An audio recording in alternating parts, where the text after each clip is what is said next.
Here we go. And then I just want to make sure I have the view the way we want it to. All right.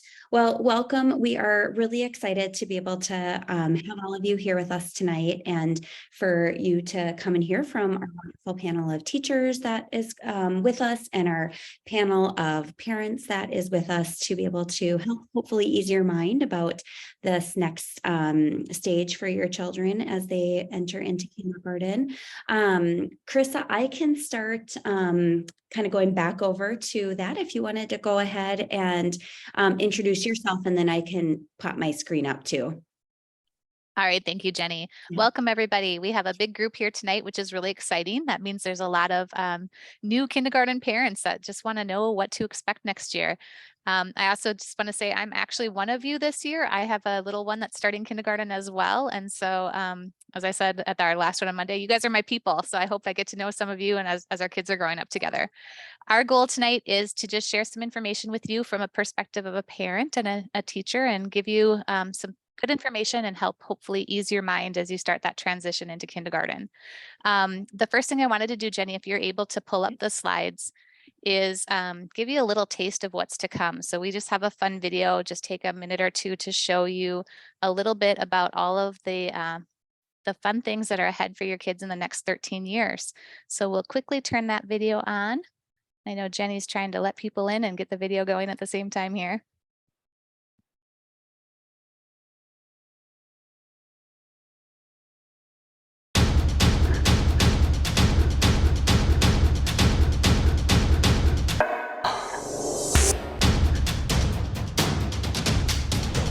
The program did.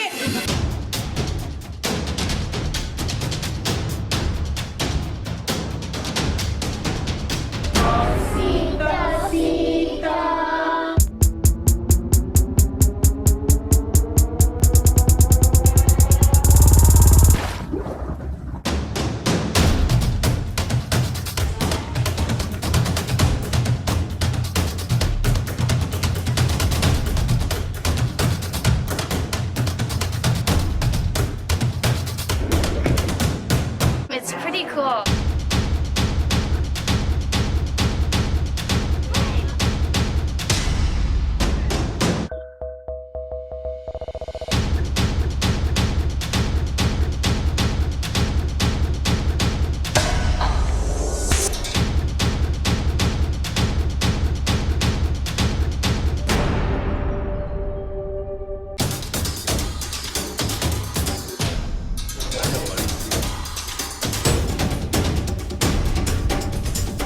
Mr. Dennis McDonough.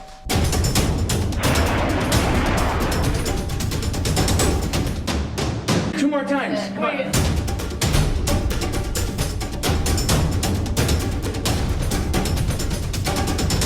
It's gonna collect in some kind of a basin up here.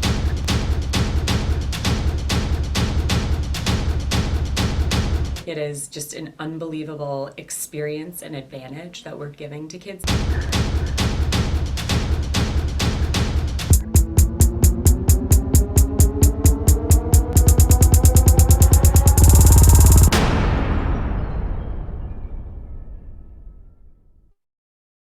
Oops.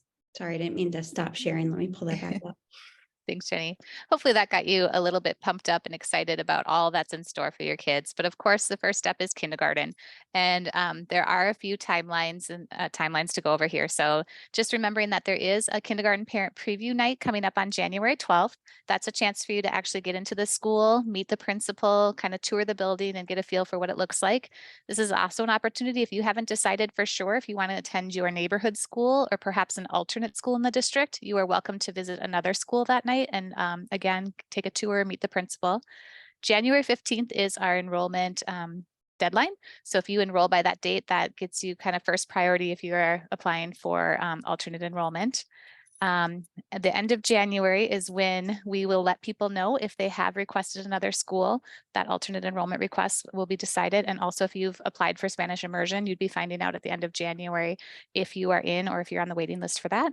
And then mark your calendar for April 27th or the 28th. The 27th is an evening event and the 28th is daytime. This is a chance at kindergarten orientation for you actually to bring your child into school. They get to meet the teachers, be in the classroom, do some fun activities. It's a really exciting day for your kindergartners. We used to do this earlier in the year, but we decided it might be better in April. It's not quite so long for kids to wait then because they do get very, very excited when they get to see the school and meet the teachers. And Jenny, if you want to go to the next slide. This is just a quick couple of things to remember before that first day of school. We do have to have children take part in early childhood screening. There's information on our website about that. It's a free service that just helps us get to know your kid a little bit and find out if there's maybe any help or support that they need to make sure that they're ready for school. We also make sure that they've had a physical with their doctor, and if there's an immunization or waivers, those need to be signed and sent to our health office before school starts. And then we'll talk more about this, I'm sure, in the panel, but Ready, Set, Go conferences happen right before school starts. This is a great opportunity for your kids to actually meet their teacher and be in their classroom. And I know our teachers will talk more about that. So let's get to the good stuff. Jenny, if you want to start us off with our panel discussion, I think that's where we really get some good information for all of you today. Awesome. Wonderful. Thank you, Carissa. And Chris, I just realized next year, maybe you can be on the panel too. As a first-time kindergarten parent, we are so grateful to the parents that are able to be with us tonight. First off, I forgot to introduce myself. I'm sorry. I am Jenny Hanlon. I am one of the parent, child, and family educators in our early childhood family ed program. With us tonight for parents, we have Nicole, who has a child at Rutherford, his first year in kindergarten. We have a parent, Ken Walls, who's here, who has a kindergartner at Lily Lake, Abby, who has a kindergartner at Anderson, and Lizzie, who has a kindergartner at Stonebridge. For our teacher panel tonight, we have Nick Costa, who is a kindergarten teacher at Brookview, and Birgitta Nielsen, who is also a kindergarten teacher at Brookview. And another kindergarten teacher may be able to pop on, however, her power is out, so she can't really help that. So anyways, we're going to get started with all of this. Couple things that I want to make sure that you can add or include in the chat. If you think of questions as we're going through, you can add them in the chat, but we'll also have some time at the end for questions. You can always save them for that time as well.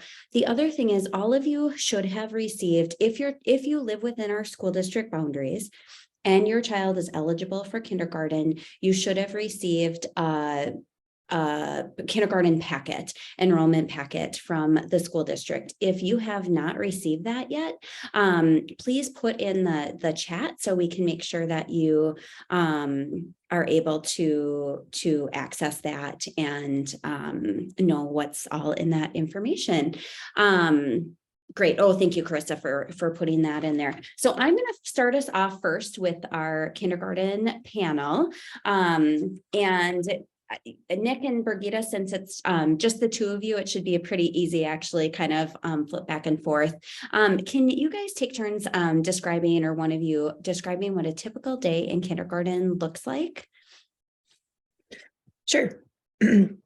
A typical day in kindergarten starts when the kids walk in the school. There's the option to have breakfast at school, or they might walk in off the bus, or they might walk in off carpool. And as they trickle into the classroom, in my room, there's a visual. I know in Mr. Costa's room too, there's a visual on the board that shows them the steps they're going to take to get ready for the day. So like put their backpack away, put their lunchbox away if they need to, and then what they're doing. And in my room, we do a morning bin, we call it. And so they need to go grab their morning bin. And this is just kind of a little bit of work that they can do on their own to get their brain warmed up and get them ready for learning while we're waiting for everyone to trickle in. So we have a morning bin or morning activity for them to do. And then once everyone's in, most schools have some sort of school announcements. We say the pledge, and then we move on to something called morning meeting. And this comes out of our responsive classroom framework, which is something we have at all elementary schools.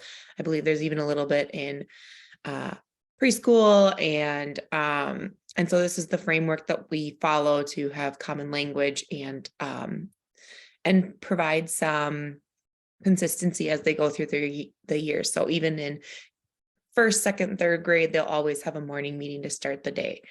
And so we have a morning meeting where we do an activity, we do a greeting, and we share something. And then we also have a message about our day that we read together. And this is meant to kind of get everyone ready to learn. So regardless of if your morning was chaotic and hectic, you can come to morning meeting, and by the time we're done, we're ready to learn. If you're kind of feeling slow this morning, maybe after the activity, you'll be ready and energized to join the class and learn. In my classroom, then we move on to our phonics curriculum, which is Letterland, where the kids get to learn about each letter, but they also learn each letter's character name, the sounds they make, and how to blend them together and find partnerships and which letters make which sounds together. And you'll hear, if you have kids in preschool, you already probably know all the Letterlanders. If you don't, you will know them soon. The kids absolutely love this part of the day. They really eat it up and they really absorb it. They know all their Letterlanders. They want to go visit it and learn more about it and remember all the letter sounds. So, and then we move on to our phonemic awareness. So how letters sound, what sounds we hear in words. And this is a curriculum that we've got called Haggerty. And after that, in my classroom, we start our reading, and we do a little bit of reading, we do a little bit of writing, and it's almost more like stations. And then your child will have recess and lunch. When they come in after recess and lunch, they will have a quiet time or a rest time. This again follows our responsive classroom framework, where we want to give them a little bit of a breather, a little bit of a break, and get our bodies and our brains ready to learn again. Nick, do you want to take the afternoon? Sure. Yeah. So after quiet time, we will usually start, in my classroom, we start our writing. And our writing is not, which this can kind of be gotten into later. Our writing is not so much actually writing sentences or anything like that. It really starts very basic as just drawing pictures. And then we kind of move on to writing what sounds we hear in a word, labeling things like that. After writing is our math time, and we run that as stations as well. So each kid will have a station that they will rotate throughout each day. And then the stations will change anywhere from each day to once a week to every 2 weeks, just depending on how often the kids get through each of the stations. After our station time and our math time is our specialist time, which is our media or library, our gym, our music, and our art. And then once they come back, we usually like to try to do science or social studies. Unfortunately, we don't get to do both of them in one day. So we kind of separate it weekly. 1 week we'll do science, 1 week we'll do social studies. And then the end of our day is what we like to call our choice time, or our academic choice time, where it's really just play for the kindergartners. So we'll get out toys for them, puzzles, board games. We have some dramatic play in the room, and they'll just kind of get to pick and choose what they'd like to do for the end of our day. And then at the end of our day, after that is dismissal. So they'll head home after that. Awesome. Thank you, you two. You've already covered some of this, but what will the children be learning during their first year of kindergarten? Sure. So like I said, in Letterland, you're going to learn, the kids are going to learn their letter names, letter sounds. And in this case, in the curriculum, they'll learn their letter character names as well to help them remember what sounds they make, how they work in words. Then in writing, like Nick mentioned, we start with pictures. This is building stories and understanding that what it takes to make a story, and part of that is having a picture. Then we start labeling those pictures, and we label the sounds we hear in words, and then we start to see if we can write a whole word and write maybe even a sentence. And then in math, we do a lot of letter recognition, letter formation. We do one more, one less, some basic addition and subtraction, and what's it called? But also like recognizing, this is a group of 5 or this is a group of 6 and what that means. Making sure they can do some one-to-one counting as well. And then in science and social studies, when we We talk about paper and trees and the seasons. We have a calendar that we see every day that we talk about the changes in the weather. And in social studies, we talk about families and traditions. And can you think of anything else? Yeah, so yeah, like social studies and science. With science this year, we've done trees and we've did apples and pumpkins. A lot of it is themed to kind of where we are in the year. So like during the Halloween time, we tried to do pumpkins, and during our fall time, we tried to do trees. But off the academic standpoint, more to the social emotional standpoint, a lot of what they'll be learning, especially in the first month or two of school, is just how to be a student. So how do we walk in the hall? How do we come in the classroom and get our things put away? How do we get our things back on to go home at the end of the day? How do we interact with these peers that we have never met before? How do we play with them? How do we share? Things like that. How do we act in class? So a lot of it is just them learning what it takes to be a student in a classroom, and a successful one. So I love that. Thank you, both of you, for sharing that. And parents, there is a wide range of what the kids will come into kindergarten with past experiences, right? Like some may come in with a lot of experiences being a part of a group, and others may come in with very, very little experiences. And the teachers will be ready to support all kids, no matter what their background is prior to this. I'm going to jump over to our wonderful parent panel here. I would love to hear from Nicole first. Nicole, can you tell us a little bit about how the transition to kindergarten went for your family? Yeah, so hello everyone. So my son was in preschool last year at Lake Alamo, actually, and then we got rezoned. So this year he's at Rutherford for kindergarten. The transition has gone very smoothly. Of course, like a lot of parents who got rezoned, we were a little anxious just because he had already been in the school, he'd already met the teachers, he'd made friends. So we were more anxious than he was. He was all about it, just wanted to go to kindergarten.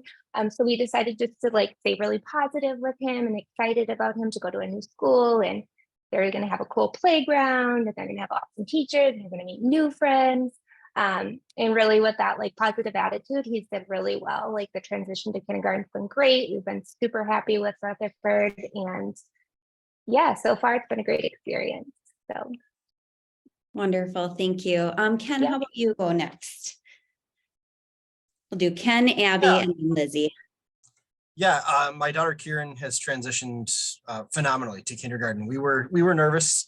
She has always been a little bit more on the shy side, and not even when she's not shy, she has always been very quiet, vocally quiet, to the point where a lot of people struggled to hear her. And it's been so fun to see her voice grow, quite literally, as she's transitioned. But she took to it right away. It helped having an older brother.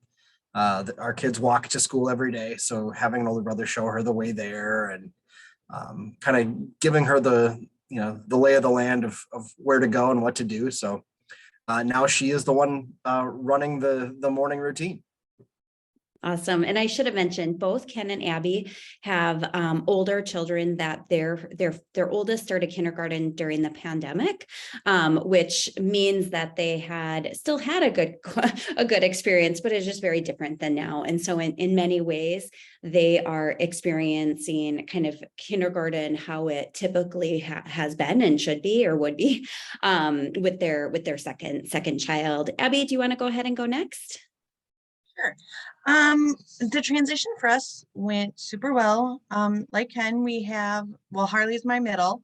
So he was so ready to join sister at school and was in preschool last year at Anderson and loved it. And so it was a really smooth transition for us, and we just helped him to get ready, and he was able to jump right in and already knew some of the friends and knew his way around the school. So that probably helped him out a little bit more, but doesn't hurt.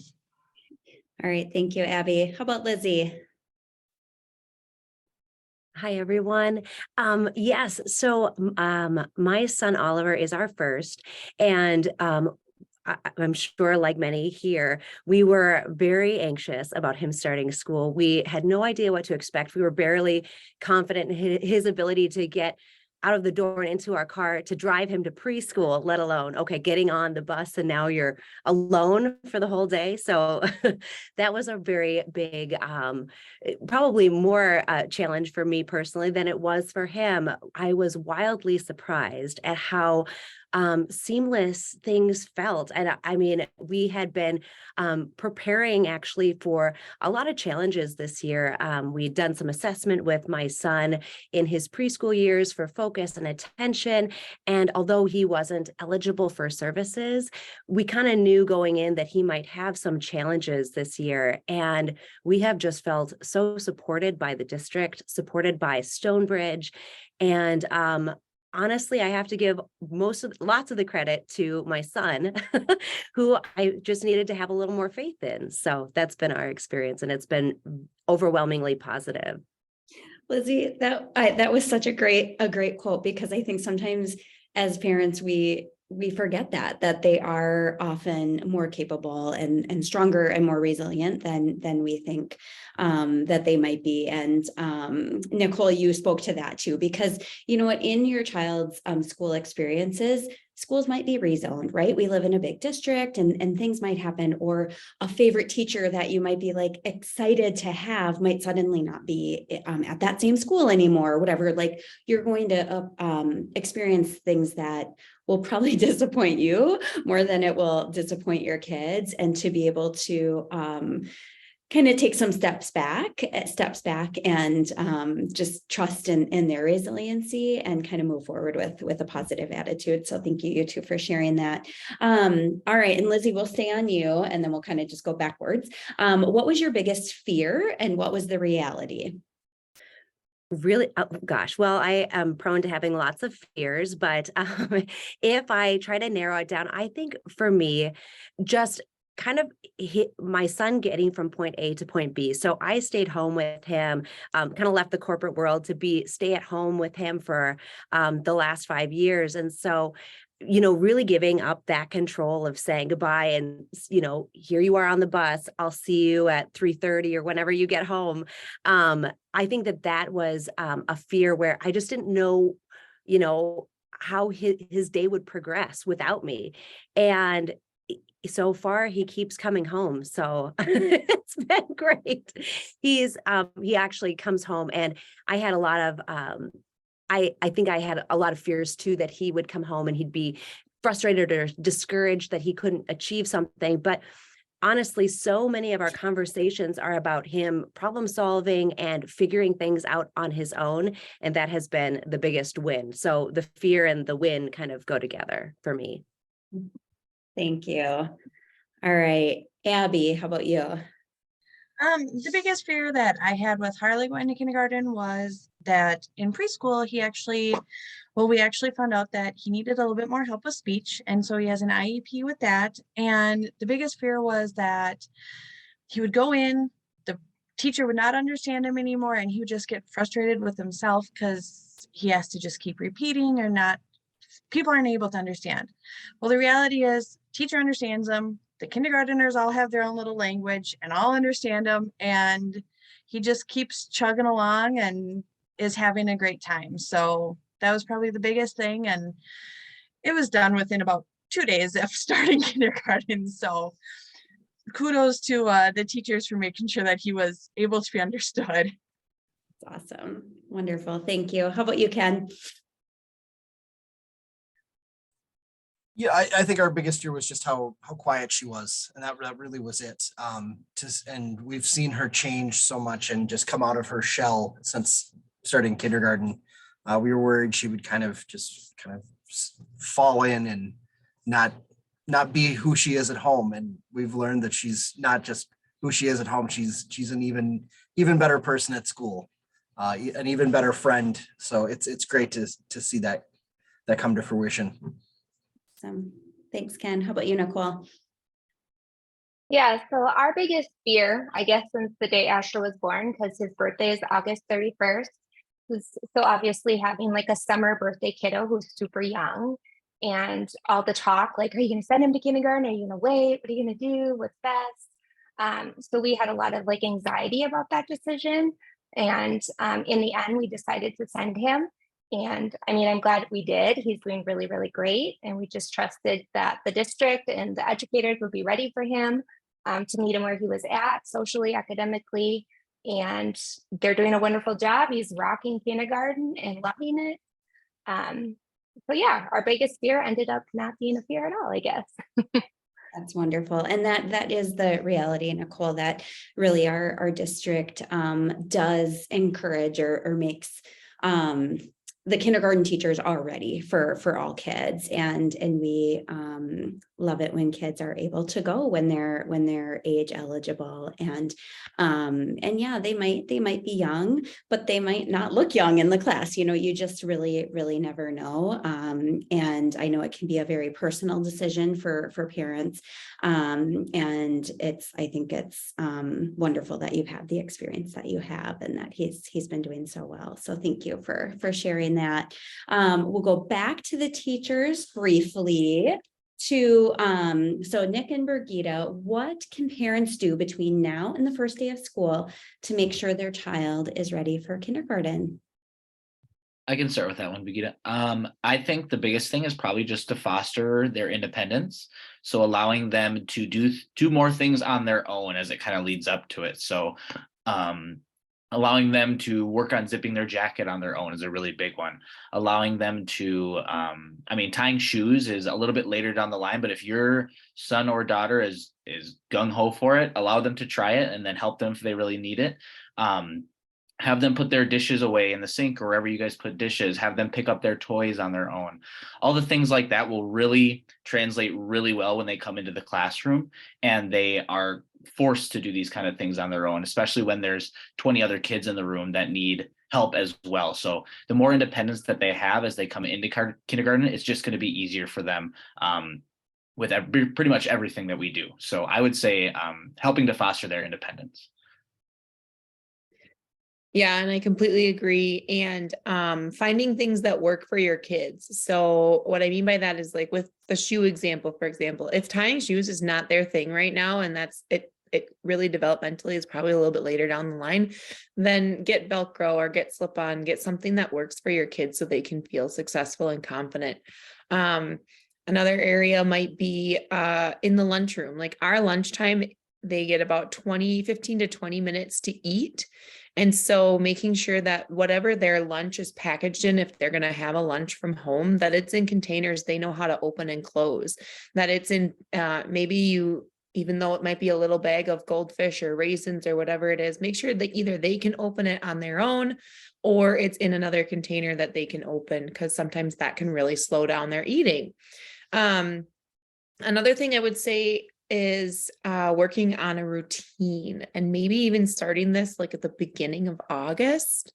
That beginning of the school year is going to be such a big change for your kids and your family as well. It might be, if you've had kids in preschool, maybe the transition won't be as big, but it is a big deal to try and get up every day, come to school, stay the whole day, and then come home. And so if you can have a morning routine kind of that you've been practicing before the first day of school, then the kids feel confident, they're ready to go, and it's building that excitement for their first day and that they want to come into the classroom. And then on the other end of the day, having a bedtime routine or a nighttime routine that gets them to bed at a decent time, making sure they're getting enough sleep, and being ready for the next day. I know some parents will set out clothes the night before so that their kid is prepared. Some parents will use that time to read a book. Whatever it is for you and your family that works, that's great. Just so that my advice would be to start it pretty early in August so that the kids are ready for it. And then one more item that is currently a big frustration for many kids. Consider mittens instead of gloves. It can be a big deal when you're getting ready to go outside and you're so excited for all the snow and you have to stand in line and wait for the one teacher in the room to help all 24 kids get their mittens or their gloves on. So those are the kind of the big things. It's so hard for them to find where those each individual finger is. The reality is mittens are warmer anyways, like mittens are the way to go. So the kids might think they want gloves, but mittens are the way to go for sure. All right, parent panel, and we'll start at the top again with Nicole. What are some things that you did to help your child get ready for kindergarten? Yeah, so one of the big things for our kiddo was you talked about the lunchroom, and he is a very slow eater. He has been his whole life. And so this summer we worked a lot on like eating a little bit faster, just like time management. So like lunches this summer, I kind of would set a timer and just kind of show him like when you're at school in kindergarten, you're only going to get 15 minutes to eat. So if you don't focus and eat, you're going to be hungry the rest of the day. So that helped him a ton. And then we worked a lot on like fine motor activities are a big like non-preferred for him. Like he doesn't really like to color or draw. He didn't really like writing his name or writing letters. So we just worked a lot on that this summer and just tried to have fun with it. Like we did a lot of Play-Doh, did a lot of work on the easel. Just so that transition to kindergarten would be a little bit easier. Like in preschool, he would come home and his work wouldn't be done. And he'd either ran out of time or just like didn't want to finish it. And so I knew that was something that we needed to tackle over the summer was we're going to complete our work. And even though it's non-preferred, we're still going to give it a whirl. And then the last thing was just working on that independence too, with like bathrooming and hand washing and stuff. So that I felt better that I knew he was going to go to school and actually be able to do his jobs on his own. So Wonderful. Thank you, Nicole. All right. How about Ken? Sorry, I'm not remembering the order we are in, but I think you're next, Ken. All right. For us, it was the morning routine of getting used to not getting up. Kieran has always gotten up and gone to preschool before 7 a.m. So for her, it was a whole new world of having to be able to stay home for basically almost 2 hours more than what she had been. So it was just her getting used to, hey, we're going to get up, we're going to get dressed. We don't have to get up right away. We can take our time, we can pick out our breakfast and just get used to the morning change. As far as academics go for getting ready, she absolutely loves to do whatever her brother is doing. So since he started school 2 years ago, so we would give, little games of writing and drawing pictures and telling stories. That was our big thing with her, was just getting her used to communicating verbally on some of those things. Awesome. Thank you, Ken. How about you, Abby? For us to get ready, we wanted to make sure Harley was very involved with the planning, I guess you would say. So like the things that he was able to pick out for the back to school shopping, we made a special trip and he was able to pick out some clothes for back to school that, we saved just for those first couple weeks, and just, it was new and it was exciting. And then, he is one that he could lounge all day. And so just making sure that we kind of try to get more into his schedule, like, nope, now we're going to get up and get dressed and it's not noon, like we need to be dressed by 9, and just trying to practice like the schedule. And yes, he was still able to have his free time, but it was kind of hidden in there along with okay, we need to transition to this now and know that we can't just make our own choices all day. Which is great. I think that is something that really can help a child be successful in when they're part of a group time, is helping them to realize that they can't always be the one in control and the one making the decisions. And so that is something that I've definitely seen too with parents, that something to kind of work on. Like, you might have the time and the patience to be able to kind of do whatever the child wants, but that isn't necessarily how the rest of the world will work. And so it's good for them to have practice with having to have a routine, as Birgitta said, and a little bit of a schedule, like you said, Abby. How about you, Lizzie? How did it go with you guys? Yeah, I think I did pretty much everything that everyone said so far. I think that those are the big ones for us. Practicing, getting a more routine with kind of a specific bedtime. For us, it was between 7:30 and 8 o'clock. We always kind of had the rhythm of doing reading. So we did try to do a lot of reading, just reading out loud, books that he loved. And he's also kind of a nighttime processor too. So things that would come up in his day, whether he had good day or bad day, they would kind of come out while we were winding down for the day. So that was nice to leave time for that as well. So just giving ourselves a little extra time to open up that space if he wanted to talk. Mine is a slow eater as well. So we practiced eating out of the lunchbox and letting him pick out his lunchbox, which was really fun. And then, the other thing that really helped us get amped for the new year was going to some of these events that, like, even this, I think I did this exact thing last year as a parent, and so much of the advice was so helpful that I just was like, oh, I have no idea what I'm doing. So everybody's comments helped a lot. So yeah, as many of these kind of activities that you can do, I think are really beneficial. Wonderful. Thank you. What would you say, and we'll stay on you, Lizzie, what would you say was the hardest adjustment for your kiddo? I feel really fortunate to say that my fears were worse. My anticipation of what we would have to adjust to were worse than the reality. I think when I think about the things that are hard for me as a mom, are just kind of those everyday conversations where, my son Oliver might come back and say, oh, well, so-and-so didn't want to play with me on the playground today. Does that mean they don't want to be my friend? And those are more kind of moments of, oh, my heart. But knowing that all kids go through this kind of adjustment, I think watching him socialize, or like hearing about him socializing and not being able to fix that part for him, but being ready to know kind of how to support him when he comes home and leaving the space for him to talk about how he's feeling. That for me was a challenge and also a great growth opportunity for me. So I would say just allowing him to kind of try and fail, or try and succeed, and be kind of surprised and happy on both of those things when he would come back and he kind of found some resolution to something that was troubling him. And sometimes he wouldn't have resolution and he was able to move on, and that was good enough for him. So it was good enough for me. Well, Lizzie, it's wonderful that you're able to kind of see the difference between his emotions and your emotions, right? A lot of times as parents, it just kind of goes into one. And honestly, part of parent development is that does start to shift, right? Where we're able to separate that out. And for a lot of people, that does start to happen at kindergarten if it hasn't happened before. So that's wonderful that you're able to do that, because I think that does make a big difference for kids as well. All right. How about you, Abby? What was the hardest adjustment for your child?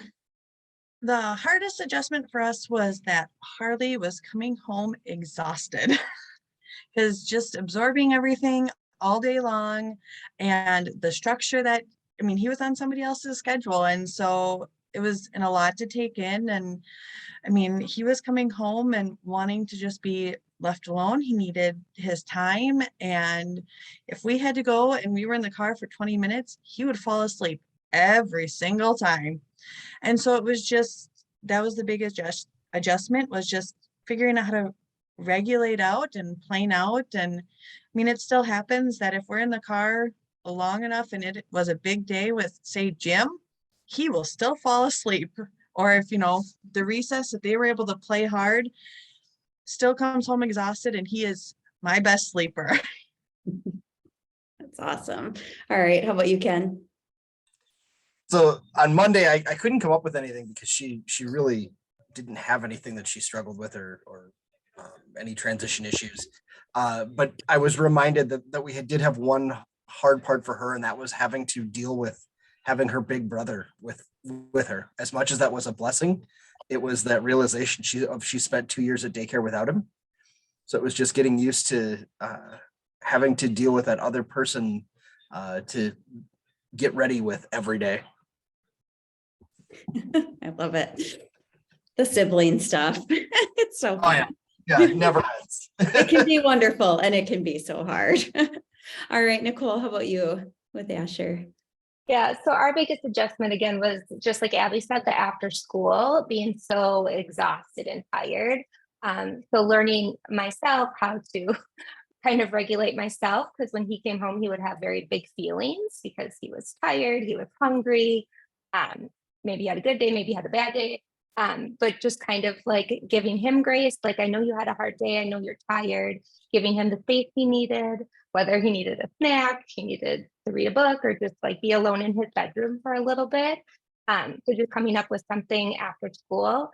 And something that we do is when he comes home, there's already like a snack waiting at the table for him. So he can just like come in, unload, eat a snack, have his little quiet time to himself, and then we can go on with our night. But he needed that downtime, and I needed to adjust my expectations so that when he came home, I didn't like bombard him with like 10 questions about his day, but more just like let him settle in, and then we can talk about his day. So it's more of like an adjustment for me, I would say. Well, and I think that's super important for parents to think ahead when it's hard because also at 5, there's so many things that you can suddenly register your kids for. There might be soccer, there might be swim lessons, all these things that suddenly are available to them, which are all wonderful things, but they may not be the best for your child next fall as they're adjusting to the new schedule, because some of them literally may be ready for bed at 6:30 or 7, or even if they're not ready for sleep, they're ready to just kind of be done. And your child and your family just might have more success with that transition if you have just very, very low expectations for evening activities and just having time to be home. Another thing is, since the day, of course, has a bit of choice, but for most kids, it still is going to have less choice than they've had leading up to that. That's just a natural transition when a child is entering kindergarten. And so they might need more of just that downtime, playtime, choice time at home, because they are going to have less of that naturally during their day. Birgitta, it looks like maybe we lost Nick. I can't tell for sure. Or maybe he's just not popping up on my thing. So if it is just you solo, totally fine. The next question is here. Oh, he is here. Okay, sorry. Yeah. I'm not seeing him on here, but so Nick and Birgitta, what other advice would you like to offer parents here today? I kind of want to piggyback off of what Asher's mom has said, where he needs to come home and kind of have his downtime. And Abby mentioned this too, like just making sure that they have their space. Some parents find that their child is a little bit unrecognizable when they get home from kindergarten those first maybe month or so, and just know that that's normal. This being in school is like stimulus overload. There's just so much to take in. There's so much to hear. There's so much to watch. There's all these new things we're trying. There's new people we're trying to get along with, and it takes their stamina. And then when they come home, they have come to this safe place where they've been trying to hold it together all day, and they come home and it's their safe comfort zone, and they might have big feelings, and they might have meltdowns and just I had one parent this year, and I just want to make sure as many parents as possible hear this. I had one parent who was she just thought she was doing something wrong. Something was wrong with her kid. She didn't, and I just had to tell her, like, to me as the teacher, if you're telling me your child behaves like this at home and I'm not seeing it in the classroom, that tells me that you are a safe person to that child. You are a good parent to that child. You are somebody that they trust, and they can have these meltdowns, and they know that you're going to love them at the end, and you've provided that space for them. And she hadn't looked at it that way, because when you're in the moment, that's not what you think, that's not what you see. So I think that's my biggest maybe piece of advice right now. Just give your child grace, and know that if they're having these big emotions and these big feelings, like, it's just this adjustment period. And as they grow their stamina, and as they get stronger about being at school for a whole day, which is a long time, it will pass. and they will be ready for those other after school activities like swim lessons and like soccer, or other sports. So that might be it right now. Awesome. I would say just to recognize that kindergarten is a big time for your 5-year-old, but it's also your 5 or 6-year-old, but it's also a really big time for you as you enter into a partnership with a teacher for maybe the first time with your student.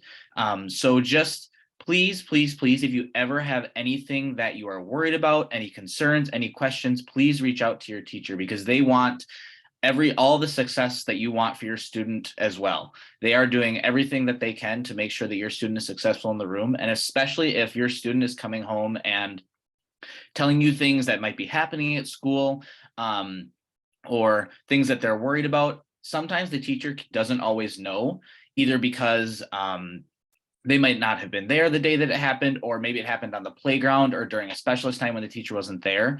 So by allowing yourself to, or making sure that you stay in contact with the teacher and, as I said, ask any questions or raise any concerns that you have, it really just helps to make the year more successful for your student.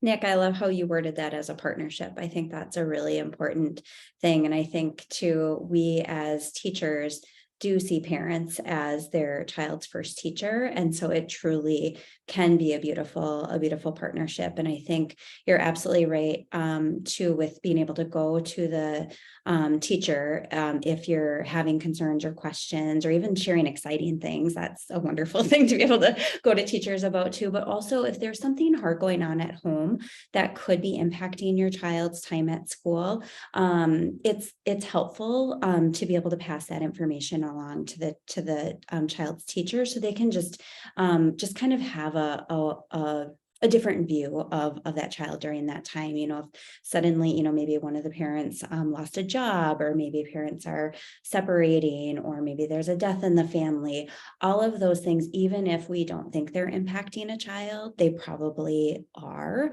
And those things can come out in the classroom, and it's super helpful as a teacher to have a heads up about that. So parents on our panel, what is anything else that you would like the parents that are here with us tonight to know? And how about, can we start with, let's see, how about we start with Nicole? Okay, I would just go with like what Birgitta said about just like offering your child grace. I mean, that was like our biggest thing, is just he's very tired even now, and we're in December when he gets home from school, and so he still like goes to bed by like 6:30, which seems really early, especially to our neighbors. They're like, "What? He's sleeping already?" I'm like, "I don't know, he's tired." He's a young 5. He plays hard. He works hard all day, so he's ready for bed. But when he does come home with those big feelings, and I know he's tired, and I know he's hungry, I try to let some things go. So just like giving him grace. We all have days where we come home from work or whatever, and we're tired, or we're hungry, or something bad happened that day, and we shouldn't expect 5-year-olds to hold it together all the time. So yeah, I guess that's my biggest piece of advice, is everything will fall into place, and it gets easier so far as the months go on. But yeah, he's definitely tired, so just offering him that downtime for sure. Wonderful, thank you. How about you, Abby? Yeah, I would say my biggest advice would make sure that you have the open communication, not just with your child's teacher and you, but also like make sure your kid is in the loop too. So like if they are having a problem, they know that, hey, I might not be able to tell my teacher, but I can tell mom or dad, and mom and dad can still help me try to fix it. So it's not all on them to have to try to fix it, but I mean, if you have that good communication line set up with the teacher, it won't seem so out of the blue too if you're reaching out. So, but just, I mean, just make sure that the circle can keep going, and, you know, you're not all of a sudden chopping somebody out of it. All right, how about you, Ken? Mine is ask no more than twice how their day was or what they did.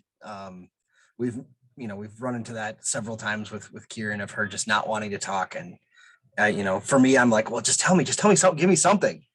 So I try not to push, and what typically ends up happening is it'll come around as I talk about my day. So as exciting as it is to hear everything, try to give them that little bit of space. And then the other thing is, don't be scared to ask the teacher questions if you're just not sure what's happening, or if there's something that doesn't seem right, or even if you're just curious. They are unbelievable at gathering information and picking up on things that, even as parents, we may not see. Awesome. Thank you. How about you, Lizzie? Absolutely everything that's already been said, I agree with 100%. And Ken, right on with the I don't want to answer any more questions. That's been my life since day one. But I would say the other thing that I wish that I probably needed to hear, if I rewound to my moment in this group last year, was just have a little more faith in your person. That would have been what I would have told myself, which is, they're going to be able to do it, even if there are a checklist of things that you think need to be mastered before he can step on the school bus or walk into school.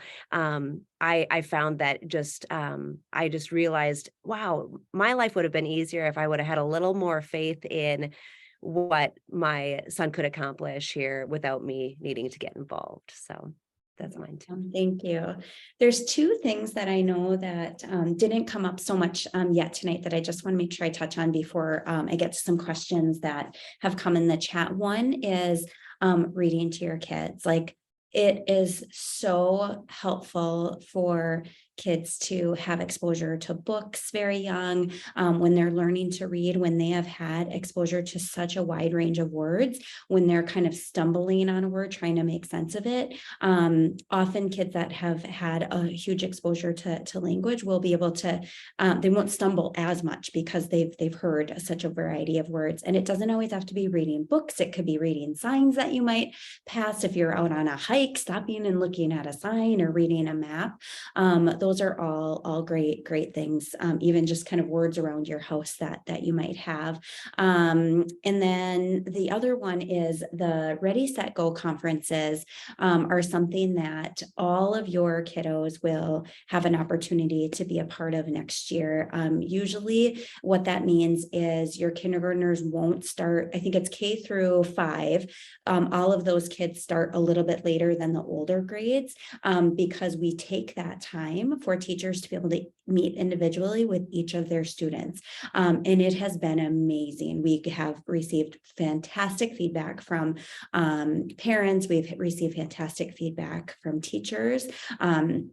Because they're getting that one-on-one time to get to know your child. Your child gets to walk into the school when there aren't a ton of people there. And it's just a week before they're going to be starting school. So it's closer to that actual time. They'll have hopefully already been there at that April time. But I just take advantage of all of those things because they're super useful. And again, I'm really grateful that that's something that the district takes the time for and sees value in it, because it is huge. Let's see here. There were a couple questions that I want to make Jenny, sure. I have a few here. Jenny, so I could can I- throw it. Oh, go ahead. Oh, sorry. Could I just tag on to Ready, Yes. Set, Go for a second? Yes, please do. Thank you, Brigida. So we have kindergarten orientation in April, and the kindergartners get to come in and meet a teacher and meet the teachers and see the room. But April, even though it is later in the year than we normally do, it is still a long ways from when they start school. So this Ready, Set, Go time is a time for the teacher to meet your child one-on-one, ask them some questions, get to know them a little bit. We'll also have information or questionnaires for parents to fill out so that we can, learn what traditions you kind of celebrate in your household. What are some things your child prefers to do? What are some things that your child excels at? What are some things that you worry about with your child? Just kind of getting to a better whole picture of your kid. And then the other thing is that in my room, at least when I did it, and I think many others, I kind of used it as an opportunity to show the kids what they're going to do on their first day. So one-on-one, I got to show them, this is where we walk into our classroom. This is where the bus is going to drop you off, or this is where your car is going to drop you off. And then the thing you do is you go to your cubby. Well, where's your cubby?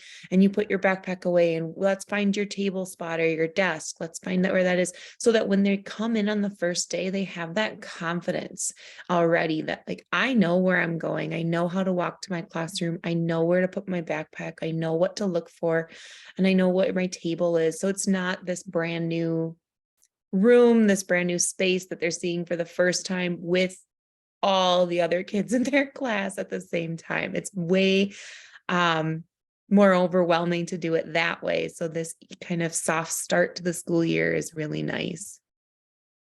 Thank you, Brigida. Thank you. So I was just going to jump in. I've been watching the chat as it's been going on. Most of the questions so far are for teachers. So I'm going to throw these 3 questions at you at once, but you guys can answer them. One question was just kind of about how we talked about the wide spectrum of kids that are coming in with, some might already be reading, some might just be learning letters. One of our parents is asking what we're doing for those strong readers. So those kids that are coming in already knowing how to read. There's also a question about recess, how long that is, or how often they get recess, and class sizes. So if you can kind of address those 3 things, that would be great. Yeah, I can start with the reading one. So we have, at the moment, we have a leveled reading curriculum to where the books go from AA all the way down to Z, with AA being the quote unquote easiest books and Z being the hardest ones. So coming in, we like to try to get an idea of where your child sits. With their reading, many of them obviously will come in probably around that A range, but if your student is excelling with their reading, we will do a what we like to call a BAS assessment that will give us a much better picture of what level we could put them at, and the books that would suit them more, so that they're able to start a little bit higher and then continue to excel as they move through their schooling. So. And then another thing is, like I mentioned, we'd like to do stations, and this allows for the kids to be grouped in various ways. We may group them according to their abilities, and that might mean that the high readers can come to the teacher table and get that small group or sometimes one-on-one attention with the teacher to really meet them where they are. And the same goes for those who might be on the lower end, then they meet with the teacher one-on-one or in a small group, and the teacher can work with them where they are. And so this is kind of a nice way to differentiate what each kid is seeing, what each kid needs. And it gives the teacher a better picture. I find it gives the teacher a better picture of what the kid is able to do and where they can be challenged. And then to the recess and class size questions are pretty straightforward. Recess is 20 minutes. And they get it before they go to lunch. And then most schools, I would think all schools, will find a time for a second recess that would be with the teacher. So the recess that they have before lunch is the teacher's, also the teacher's lunchtime. And so it is watched by or supervised by paraprofessionals or other professionals in our building. And then if there's additional recess, that would be given by a teacher. I know that we like to start the year, especially with having 2 recesses. And then as the year goes on, we kind of pull back on that a little bit. They always get the one at lunchtime right before they eat. And then, depending, like I'm thinking about tomorrow, there's going to be so much new snow and so much fun. That would be a great opportunity for us to spend a little extra time outside. And so your kid might come home tired tomorrow. And then with the class sizes at Brookview, where Nick and I are, we are kind of reaching the max of a class size that is allowed right now. And so I'm at 23, he's at 24, another teacher is at 24, and the 4th teacher at our school is at 22. And I think the cap is around 25. So we're getting pretty close there. I believe that Stonebridge has shared with me that they are also in that range, the mid to low 20s, whereas Lily is around 18. So it really depends on kind of this redistricting this rezoning that happened, and how many sections there are in a school. And I know the district works very hard to try and manage that as they are doing these rezoning things. So anywhere between around 18 to 25. And something that can shift that we don't have a ton of control over is if this, say, you know, the school year has started and you're at the numbers you're at, and new people move into into that boundary area, like, of course we're going to take them. We have to take them. That is part of being public school. And so that is what can kind of shift. It is one of the things too that's super important to like get your enrollment packet in, your enrollment information in, because we want to know the more opportunity the district has to be able to see if they need to kind of make another classroom because class sizes might need to be too big, the easier that will be for them. If you ever see kind of a posting for a kindergarten position or any class position kind of really late in the game, it's not usually because somebody has suddenly decided to leave. It's because just suddenly more kids have moved into the area or whatever that might mean, and that suddenly they have bigger numbers. So we will always make sure students, so if you ever move and move to a different school in your district and within the district, and you aren't going to be staying at the one that you were at, just know there'll be space for you too. So yeah, does that, Krista, were there any other questions that I missed? Those are the questions for the panel. There were a couple that I've just been answering as the chat goes on, but certainly other questions, go ahead and throw them in the chat. We're happy to open it up now for questions, right? Right, yeah. And I don't know, does Krista, will they have the ability to unmute themselves if they want to? It's a good question. I don't know. We should be able to. Okay. If not, just we'll keep watching the chat as we're watching. While we're waiting on that, I thought of something else that I would maybe ask parents to work on with their kids if they're looking for it. Yeah. Something that is really helpful for kids to kind of go along with the independence is to give them a task, maybe give them like a 2-step direction and see if they can do that. Like for example, brush your teeth and then pick out 2 books. If your routine at the end of the day is to read before you go to bed or something like that, or clear your plate and then bring your water, fill your water bottle or something like that, just to kind of give them a sense of like, oh, I need to do these things because that's what comes next in our day, or that's what's asked. Another thing, if parents find this routine that we're talking about to be a little bit of a struggle for their kids, or even giving those directions might be a struggle, think about using like a visual to help them. So a visual on the door before you leave to let your child know, like, do I have my shoes? Do I have my backpack? Do I have my folder? Do I have my lunchbox? If there's a picture of each item they need, that lets them build that independence. It lets them build that confidence as well. Helps really build that, like all of those go into executive function skills too, which are so important through life. We did have a question pop into the chat that how do you incorporate emotional development into your curriculum? Oh, great. I should have forgot to mention it. We have a program called a curriculum called Second Steps that we use. And in there, it talks about in kindergarten, it's mostly about how to be a person who gets along with other people. So how do I problem solve? How do I use my words to solve a problem? How do I make sure a grown-up knows if I have a problem I can't solve on my own? And then also within that, we have a specific bullying, anti-bullying unit. How do I recognize bullying? How do I report it? How do I make sure that I'm not partaking in bullying? I'm refusing to participate. And so it's called Second Steps, and it's usually a lesson a week is how we run it at our school. 1 lesson a week. And it's all about the social emotional part of being in kindergarten. How do we get along with friends? If I'm stuck on something, how do I navigate that? And wouldn't you say responsive classroom that is district wide also kind of brings in that social emotional piece? Yes, absolutely. And on Monday, I kind of use the analogy of to kind of think of responsive classroom as this thing that's running in the background. It's incorporated in every part of what we do during the day. So the morning meeting, the having lunch, after recess, and then having quiet time after lunch, and also having a closing meeting at the end of the day. Those are things that are built into our schedule from Responsive Classroom, but it's always running in the background with the language that we use and how we approach a problem or how we approach a situation with a child, how they see themselves in what we say to them. And for example, we want it to be much more intrinsic motivation rather than extrinsic. Like, we're not doing this because the teacher says so. We're doing it because we find value in it and we want to. We're not doing this because I get a reward at the end. I'm doing this because I want to learn about this. I want to learn to read, and I have that ability in me. And so a lot of that comes from the language that we use each day. Awesome. Thank you, Brigitte.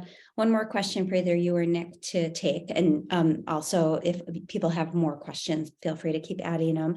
The question is it just one teacher with 25 students, or are there assistants? Yeah, so that will really depend on the needs of the classroom. So I know that my class of 24, I do not have any extra adult in the room.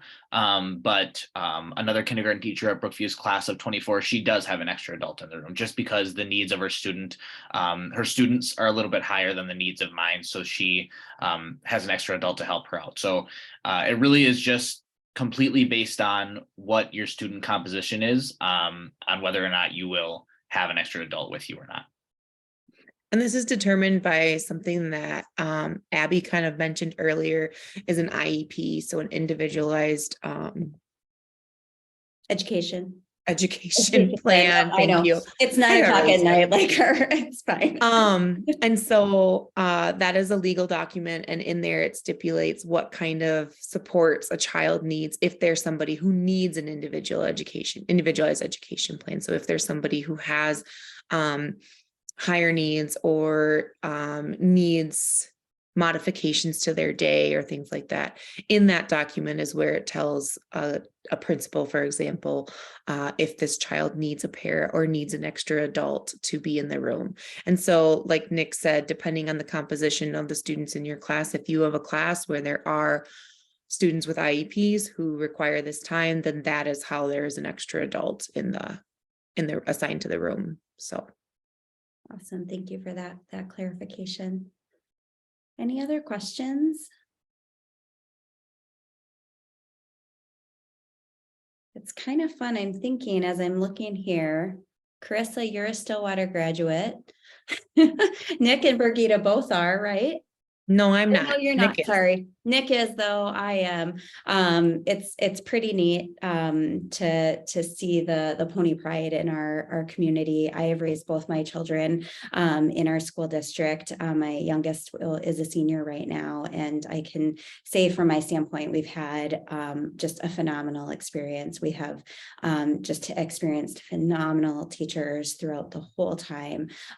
Just really, really grateful for the experiences our children have gained. And one of the things that I really appreciated, and I would be saying this even if I did not work in the school district, that I appreciated that my kids went through the public school system specifically, is they have been exposed to such a wide variety of people. They've had kids throughout their whole school career that have special needs in their class or come from very different backgrounds than them. And I just think that it has widened their worldview, and the empathy that they have for just all different types of people is such a gift. And I'm grateful that they were able to have that experience. One other thing, Carissa just added her email in here. The teachers and the parents both talked a lot about kind of routines and things that you can be doing to help your child have more success when they do enter into the kindergarten year.